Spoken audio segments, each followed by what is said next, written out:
The latest on the Royal Caribbean cruise ship, the Covid-19 patient is no longer on board, but no one else has been allowed to disembark.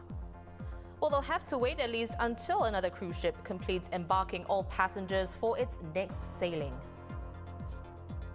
And Singapore's nightlife industry welcomes the reopening of 3 bars and pubs under a small pilot program. Welcome to The Big Story, coming to you live from the Straits Times newsroom. I'm Olivia Quay. You can subscribe to the Straits Times channel so you never miss a single episode. So we've been tracking this story for the entire day. Royal Caribbean cutting short the Quantum of the Seas cruise to Norway and returning to Singapore at 8 a.m. this morning after an 83-year-old Singaporean male passenger on board tested positive for Covid-19. Well, this passenger had reported to the onboard medical center with diarrhea and underwent a mandatory PCR test as part of the onboard protocols. He had also taken a PCR test prior to boarding and tested negative then. Well, as you can see here, an ambulance departed Marina Bay Cruise Center at around 2:20 p.m. this afternoon. Personnel in blue PPE assisting a passenger in white PPE. So it's not clear if this is the passenger who tested positive for Covid-19, but the other passengers were told at 3 p.m. by the ship's captain that the patient was no longer on board. While everyone else has remained on the ship since it docked this morning. The ship has isolated all guests and crew who had close contact with this passenger. All of them had tested negative for the coronavirus, and there are around 1,600 guests and around 1,100 crew members. And according to one passenger, the chances of them coming into contact with a Covid-19 patient are low. Because of the precautions that they have taken, and there's out of like 2,000 plus people that's on board, maybe even 3,000 plus, including all the staff, I think that the chances are pretty low that we have come across this passenger or even be in long contact. So I'm not that worried. But even if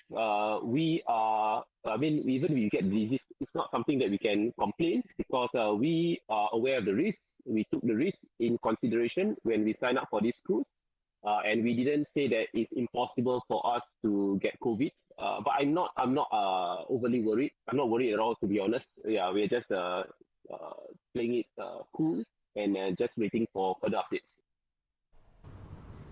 Well, my colleagues are here with the latest on the ground. Travel correspondent Clara Lock is a passenger on board the Quantum of the Seas, and multimedia correspondent Yosem Jo joins us live from Marina Bay Cruise Center. So Clara, let's start with you. We last spoke about 6 hours ago at 11:30 a.m. What's the latest that you're hearing for the guests and crew on board? So the last update we got from the captain was at 3 o'clock, and that was when we were told that the passenger has disembarked from the ship, but the rest of us are still on board. So we're still waiting for more news, which will come during the 7 p.m. update. And there are some questions that we have, such as how long it's going to take to complete some of the procedures that need to take place before we can disembark. So, for example, how long it's going to take to sanitize the ship, and when the contact tracing will all be finalized. And we were also told that we will be taking rapid antigen tests when we disembark prior to leaving the cruise terminal. So as of right now, it's still up in the air as to whether all this is going to happen today, whether passengers can go home tonight, or if some of that is going to spill over into tomorrow. I see. Well, Sam Jo, over to you. What can you tell us about the preparations at the cruise center for when these passengers eventually disembark? Right, Olivia. So as you can see, I'm just right in front of the ship. So Clara is somewhere in there, and I'm right in front of it. This is off the camera shot, but right beside this ship is the Marina Bay Cruise Center. We're not allowed to film there, but there has been a flurry of activity all afternoon. We've seen people in personal protective equipment moving around, especially on the 3rd level. We understand that's where all of them do their pre-swabbing before they board any of these cruises. Of these cruises are, of course, part of the Safe Cruise pilot program that's been going on for a while now. And yes, and speaking of the ambulance case, we actually, in this ramp right behind me, on this ramp right behind me, I beg your pardon, we saw an ambulance just slightly after 2 p.m. arrive, and there were some people in blue PPEs as well, like waiting around the ambulance. And finally, we spotted what seemed like a man in a white PPE suit, complete with shoe covers, being helped onto the ambulance, and they left shortly after 2:20 p.m. So we believe that is the patient in question, the 83-year-old man, confirmed case. And like Clara said, we've all been waiting here all afternoon. The magic time that everyone's been talking about is 6 p.m. Because that's when they hope to fully embark everyone on the Genting World Dream. But we're actually not sure if that can be done so quickly. And of course, even when that's done, the debarking process might take quite a while, because don't forget, there are close to over 2,800 people, including guests, passengers, and crew members on board the Quantum of the Seas. Right. So you mentioned the Genting World Dream cruise that is, docked right next to this Royal Caribbean cruise. So, Sam Jo, did you manage to speak to any of those passengers on board the Genting cruise? Are they worried about what's happening on the Royal Caribbean cruise as they embark on their own journey? Right, you would think they would be worried, Olivia, but I actually did speak to some of them. Again, we're not allowed to film in there, but we spoke to some of them. A lot of them were arriving from as early as like noon to 1 p.m. They came with their luggages, their sun hats, their sunglasses, of course, all in full vacation attire, because I guess for many of us, this is the closest you can get to an end-of-year holiday. This year because of COVID. And a lot of them still seem very excited. We spoke to them, I asked quite a few of them. They're not phased. I mean, that's why they actually have showed up, right? Some of them were still, most of them are actually aware of what's going on, about the case on the Quantum of the Seas, but most of them remain unfazed. One guy actually compared going on a cruise to shopping at a mall. He said that, essentially, he's not going overseas per se. He's not going to another country. It's an extended version of Singapore. So he still feels very safe. And he added that, because this particular ship, most of the ships on this program, in fact, all of the ships on this program, they will be operating at half their capacity. So Quantum of the Seas, for instance, the maximum capacity normally would be about 4,000 people. But as of right now, we only have like 2,000 over people on board. So I guess this has put a lot of people's minds at ease, especially those who are, ready to board their cruise. Of course, it remains to be seen whether this will affect the take-up rate for future cruises. Right, of course. Well, Clara, just to round up our conversation, you've been stuck in your cabin for, since, last night before you went to sleep. So how are you feeling right now, especially looking forward to, maybe the possibility of disembarking tonight? I think I would rather not get my hopes up, so I'm just trying to stay entertained. And actually, there's a lot to do, right? Because when we're in our daily lives, we are like, oh, we're so busy, we want a break, we want to get away. And this kind of is a getaway, it's a chance to read a book or go out on the balcony and get some fresh air. And actually, when I do step outside, that's what I'm seeing among the other guests as well. There are people who are outside just smoking and chilling, and then there are kids who just want to like wave and walk around, and it's a little bit more space to be in the ship if you don't want to just be in air conditioning the whole day. But overall, I think it's still day one. We don't know how long we're going to be here, and people are just trying to keep their spirits up and wait and see what comes next. Right. Well, I definitely admire your optimism there, Clara. So thank you so much for the updates, Clara and Sam Jo. I've been speaking to the Straits Times' travel correspondent, Clara Locke, and multimedia correspondent, Yo Sam Jo. In a health advisory to passengers, the Health Ministry said close contacts of the COVID-19 case will be placed under quarantine or health surveillance. The rest of the passengers, however, can go about their usual activities but must monitor their health for 14 days from the date of disembarkation. They'll also undergo a PCR swab test at the end of the monitoring period. Well, are these measures enough though? So joining me now to answer that question is infectious diseases specialist Dr. Leong Hoe Nam from the Rofi Clinic. So Dr. Leong, the majority of the passengers will need to take an antigen rapid test when they disembark, and after that they'll have to monitor their health for 14 days and essentially are allowed to resume their usual activities. No PCR test, no 14-day quarantine. Do you think those are sufficient curbs to prevent the virus from spreading to the community? I think so. Let's look at the facts. The chance of anything being truly happening, being a COVID infection, is extremely remote. Look at the patient, he's elderly, he came in for diarrhea, he had no respiratory symptoms. We know the first swab was negative, but we do know each test there is a limit, there's a sensitivity issue. In fact, if the person had it a long time ago, then the chance of this being positive will be slimmer. So when he went to see a doctor, he had diarrhea, he had no respiratory symptoms, no loss of smell, no cough, no runny nose, nothing at all. And they did it as part of protocol. It turned out to be positive. Number one, we do not know if this was a recent positive, as he just acquired it recently, or it was a long time ago. Number two, we don't know if this is a false positive. Mind you, kids can have false positive results. Number three, we want a second confirmation. And number four, we want to do a blood test to see whether he has antibodies. If he has antibodies, we know he has immunity. This man had it a long time ago. In fact, then he'll be safe. So going forward, still lots of unknowns, but I'm not worried because the ship has on board them their own Trace Together app. This is to overcome the ship structure with all the steels and whatnot. And if we were to come close in contact with anyone within the 2 to 3 meters radius, you will be notified. That's the purpose of the Trace Together app.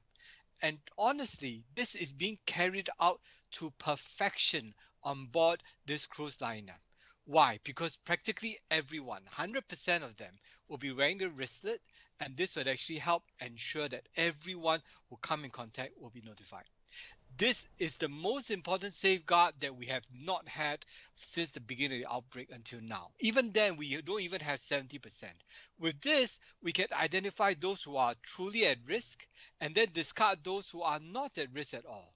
So going forward, that's the way, and in fact, that is the new normal. With the Trace Together app, we are going to identify people more accurately, and we lock down the affected people, but not everyone. And then for the rest of the people, watch out for symptoms. No symptoms, well and good.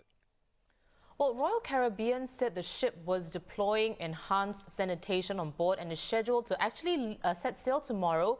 Is that a wise move, you think? For instance, could a crew member be infected but asymptomatic and then he's set for another cruise tomorrow? Good question. I think the ministry will have considered such a unusual circumstance. Could the crew member be the one that spread to him on board the ship? Possible. I'm very sure they'll do their own testing. They'll do their own assessments of all the people on board the ship, and they will disinfect the ship totally cleanly. Mind you, I've looked at the ship's protocols, the availability of their air filtering, and the measures which are taken on board the ship is much, much tighter than any of the buildings which we have. So this tells me that they are really taking the matter seriously, they have measures in place, and they will control any outbreak. I think this is something which we have to remind all the listeners to this and the viewers of this program. This will be the new normal. No country in the world, be it South Korea, Hong Kong, Singapore, or China, when they open up their gates for other people to come in, when they loosen the control, all of them had new cases pop up. This is unavoidable. The virus is so prevalent, it's found everywhere. So we're going to get a pop-up of 1 or 2 cases every now and then. It is thus not for us to worry because we have overcome this before, wearing masks and safety distance. It is rather for us to cooperate. Do we have our Trace Together app on the phone or the dongle? Bring it along, do your part, open up Singapore, and we will be safe. Right. Well, earlier you already touched on the COVID-19 patient who was detected on board. Now, this passenger tested negative when he took the mandatory PCR test prior to boarding, then positive while on the ship. So, doctor, what are the possible scenarios that could have resulted in this? Possibly, maybe he had a low viral load when he took the first PCR test? Ollie, that's spot on. I suspect he probably had an infection a long time ago. But it was asymptomatic. Despite his age, he survived through with hardly any symptoms. And when you first tested him, the viral load was so low, he failed the lucky draw. That means he didn't pick it up, the virus at the first swab. But the second time round became second time lucky, it picked it up. So I presume it is a positive case, but it's been such a long time ago, the viral load was very low and hence was positive. Bear in mind, the machine on board the ship may register a false positive. You're not talking about a solid piece of machine which is available in the Ministry of Health laboratories, but something which is more portable, which may carry with it false positive risks. Number 3, let's not discount it. Let's be perfectly honest. One person on board the ship could have spread it to him, and he fell sick manifesting as diarrhea. Possible. Very unlikely because all the crew would have been checked, and mind you, other people on board the ship will fall sick as well. That's not the case we're seeing, and the incubation period is a little too short. So in all likelihood, that is unlikely. We will know more when Ministry of Health actually investigates that individual, do a second test for confirmation, see the viral load, and do the blood test. We have a clearer picture then, and we will be able to reconstruct the whole story properly. So from this incident today, or maybe even before this, where do you stand on this Safe Cruise pilot scheme? Do you see this case as a necessary test of onboard safety protocols, or do you deem that the risks are too high in the first place for this pilot scheme to work? Ollie, I love your question. It is the right thing to do. This is a pilot program. And given the circumstances, we should still continue at this point in time. Unless we have information on the patient, which I'm not aware of, based on the current facts, we should still carry on. This is the way in which travel or other cruise lines can reopen again. And this is the model. This is not going to be Singapore's Diamond Princess. In fact, this will be the diamond model in which cruise liner and other travel facilities reopen up. You see, if this works, we can similarly do the same for other cruises or other programs. And if this works, the same model will be explanted out, and the whole Singapore will be in this model as well. Everyone has a trace together, everyone gets a routine test when they fall sick. This is the model going forward to open the economy and yet be safe for everyone. Mind you, in the next few months, we're going to get the vaccines coming up. This is going to be yet another layer of protection for us, for Singapore, and for the world. Well, as always, thank you so much for your insight, Dr. Leong. That was Dr. Leong Hoe Nam, an infectious diseases specialist from the Rofi Clinic at Mount Elizabeth Novena. Keep abreast of this developing story over at straitstimes.com.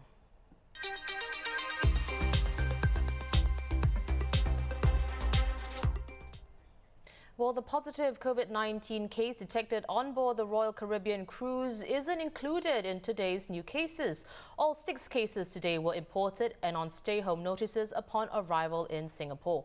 As for the cruise ship passenger, the Health Ministry said his sample will be retested at the National Public Health Laboratory and a second sample will be taken for further tests.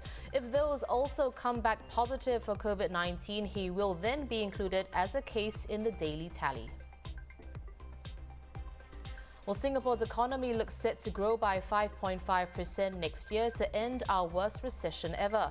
And the pace of growth could be even higher if the pandemic is contained by a successful deployment of vaccines worldwide. The prediction made by 23 economists and analysts in the Monetary Authority of Singapore survey comes after the Trade and Industry Ministry forecasts growth rebounding by 4 to 6% next year. Trade and Industry Minister Chan Chun Sing said 3 levels of reassurances will be put in place when the World Economic Forum meeting is held here next year. Firstly, Singaporeans, especially those who may interact with visitors entering the country, will need to be assured that the event can be conducted safely. Next, participants must also feel safe mingling with one another, and those attending the meeting must be given a clean bill of health before they leave Singapore. The Education Ministry will not be making any changes to school fees for Singapore citizens, PRs and students from ASEAN. However, there will be an increase of about 3% in fees for non-ASEAN foreign students in government and government-aided schools, which takes effect from January 2021. These students will pay $25 to $50 more per month.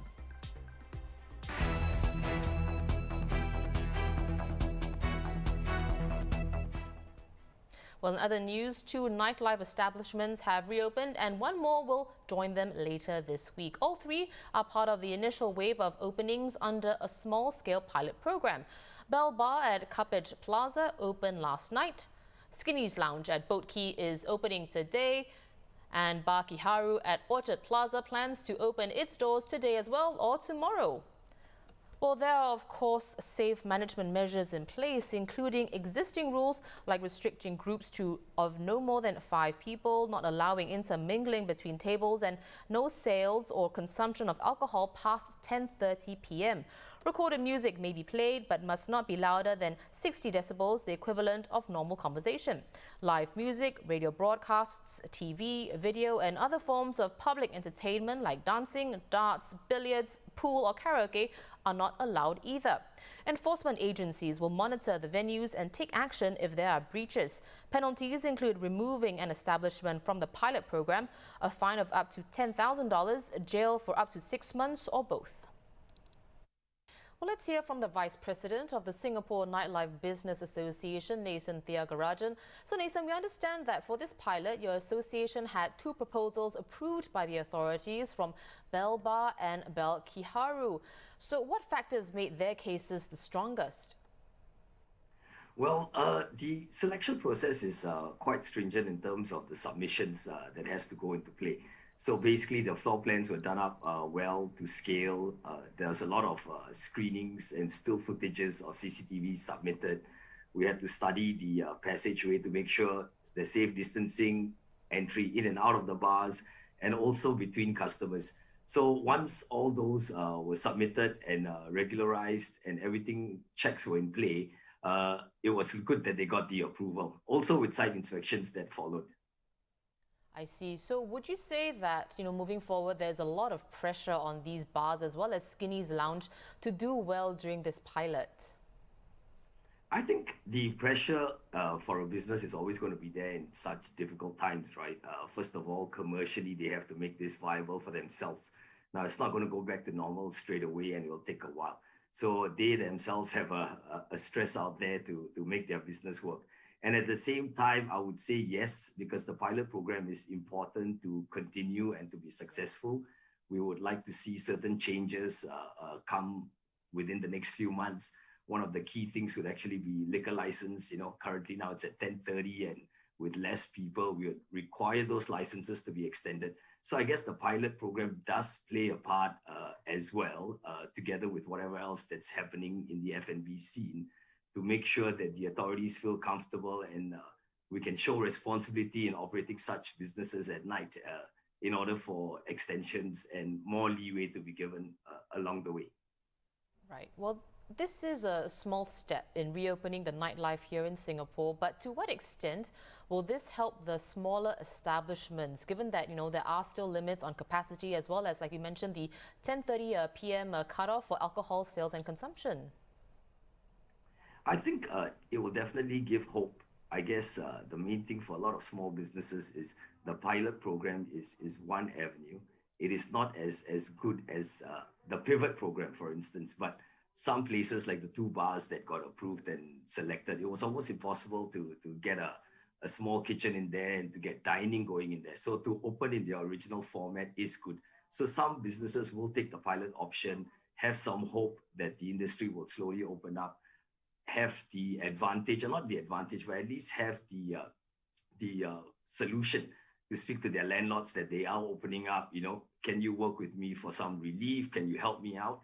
So they've got an avenue. The pivot program that's going on currently as well is another one where a lot of businesses are pivoting, where there's more security in terms of reopening their businesses. So a lot of hope that's out there. We wish that things would open up faster, but these are some trying times that we have to be very cautious and very sure that everything goes well in order not to have another circuit breaker, which is what everybody wants to avoid. Right. Well, your association is also working on submissions for nightclubs and discos, whose pilot program is expected to start by January. Can you tell us more about that? What added challenges do you foresee? Well, with the clubs and discotheque pilot that come out in early January, now that's a little bit hard because only 5 businesses will be given the approvals to operate. And the business owners or companies have to take a lot of extra additional steps compared to the bars and pubs, right? So there'll be the antigen testing that has to take place, which is only valid for 24 hours. So there will be some cost factor coming in for the businesses or for their customers. And at the same time, some inconvenience to the guests because, you have to get your test done in the day in order to go to the club at night. Much stricter rules with more CCTVs, demarcation areas between dance floor and F&B sections.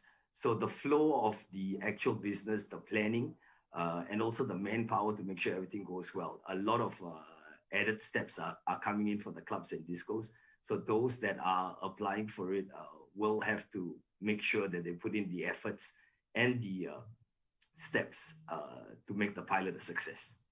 Right. Well, thank you so much for coming on the show to share this with me, Nason. All the best, of course, in this pilot. I've been speaking to Nason Thiakarajan, VP of the Singapore Nightlife Business Association.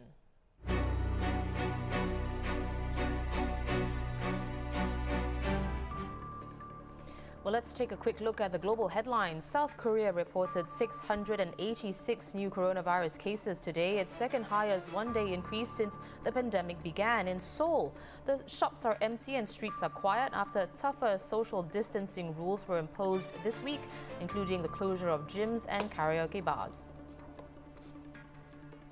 Well, later today, Brazilian airline Gol will start flying passengers on Boeing's improved 737 MAX, the first carrier to return the plane to commercial service.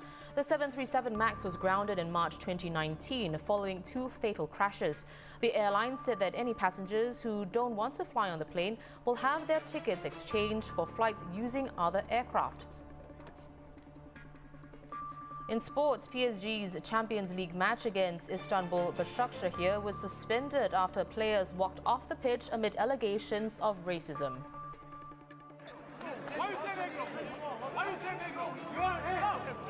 Still some sorting out for the officials to do here. Well, video footage showing the Turkish club's assistant coach Pierre Weibo accusing the 4th official, who's a Romanian, of using racist language after he was sent off. UEFA is investigating the incident. The game will resume today from the 14th minute with a new set of officials. Well, those are our top stories for today. For more news and videos, visit straitstimes.com and subscribe to our YouTube channel by hitting the red button below. I'm Olivia Quay. Join me tomorrow for more stories on The Big Story.